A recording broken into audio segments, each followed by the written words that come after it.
The David Pakman Show at davidpakman.com. Welcome to the show. I'm David Pakman. It is Monday, and a lot of news to discuss, Lewis. Lewis, is your hair wet today? A little bit. Yeah. Lewis's hair looking... the audience is really caught on to Lewis's shifting appearance on the show, and I have to assume that this will only add to the confusion.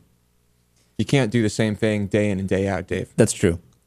Stochastic terrorism is a term you may not have heard, but I was doing some reading on this over the last few days, and it's really a great way to describe concisely the effect of the violent rhetoric that has been the center of so much of the discussion around Gabrielle Giffords. Did it affect Jared Lee Loughner specifically? Was it predictable? Was it not predictable? And this, I'm not sure exactly where it originated. Some say it was with a post on the Daily Kos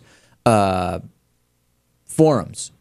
And the idea is stochastic terrorism is the use of mass communications to stir up random lone wolves, which we've heard a lot about, to carry out violent or terrorist acts that are statistically predictable in the aggregate, but individually unpredictable. And you see where I'm going with this, Lewis? I think it's a great way to actually sum up what can we deduce about the violent rhetoric in the media, Glenn Beck with guns, and Sarah Palin's crosshairs, and calls to arms, and so on and so forth. But this term is kind of says that no one person is responsible. Well, that's right. It is in essence a shield from those who are inciting or using the rhetoric, right? Because Bill O'Reilly can say, you know what, when I said Tiller the killer, it was completely unpredictable that Scott Rader would go and kill Dr. Tiller. And that would be true. But the reality is, well, was it completely unpredictable that someone would hear that and make an attempt on Tiller's life? No, that is perfectly predictable. Right. Right? We couldn't possibly have predicted that Byron Williams would have shot anyone at the Tides Foundation because of Glenn Beck's anti-Tides rantings. Well, that's true. We couldn't have predicted he specifically would, but it's not far-fetched at all to believe that someone would. And what you have to be clear about here is the stochastic terrorist is not the shooter. The shooter is just the missile, as the poster on Daily Kos explains. The stochastic terrorist is the one who is using the media to put that missile in motion, and I think it's a fantastic analogy.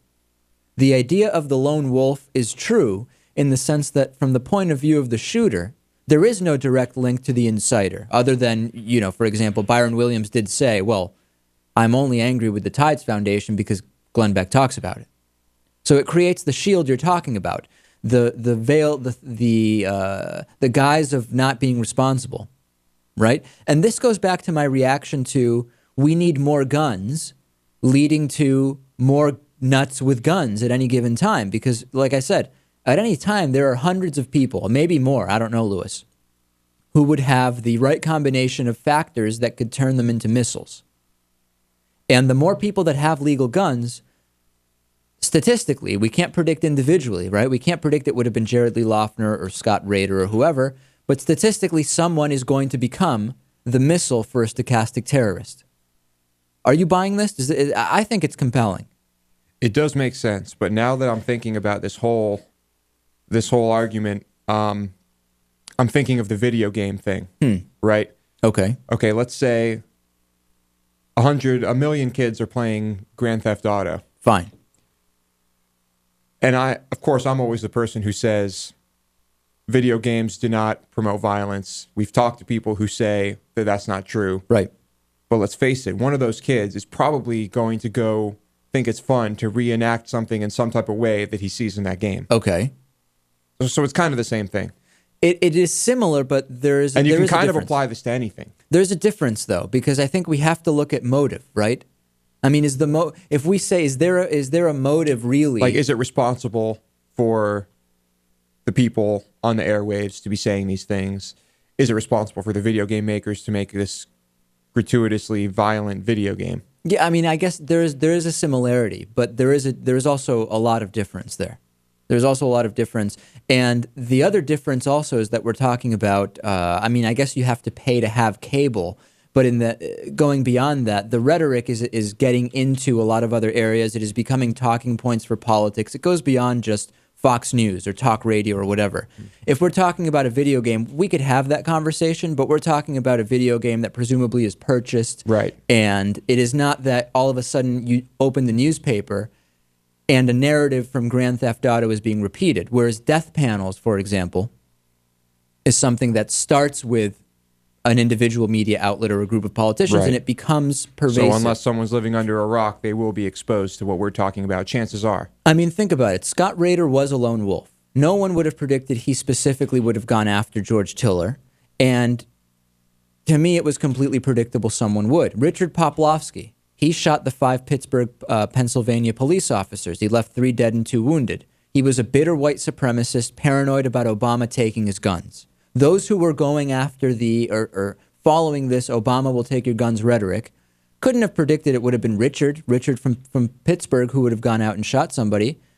But is it unpredictable that someone was going to do that? No. How could we say that is unpredictable, especially if you believe what many conservatives are saying, that, hey, you can't go by rhetoric. I mean, there's going to be some nuts out there. Well, then it's perfectly predictable. We don't know who it will be, but we know that they will exist. So do we have to say there can be no violent rhetoric? I mean, do we pass legislation? Does the FDA somehow, I mean, not the FDA, FCC. the FCC try and regulate this? This is exactly the argument that conservatives are making. But but you know what? It is a valid argument. It because is, what but are you going to do? How can you possibly... Let me address it. Okay. You don't legislate. You don't go the First Amendment route and say this rhetoric is illegal.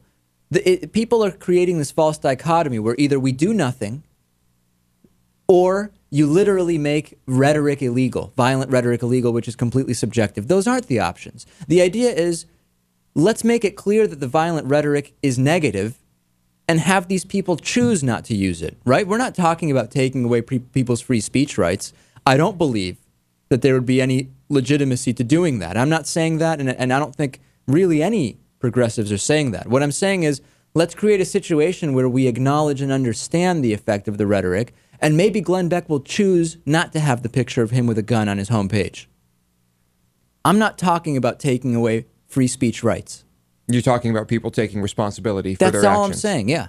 Let's acknowledge this is a problem. Do you really think that violent rhetoric is ever going to stop? Well, it's profitable and it's compelling on TV and radio, so I don't know. We just have to see where this goes. How many people need to die before people will acknowledge that it has an effect?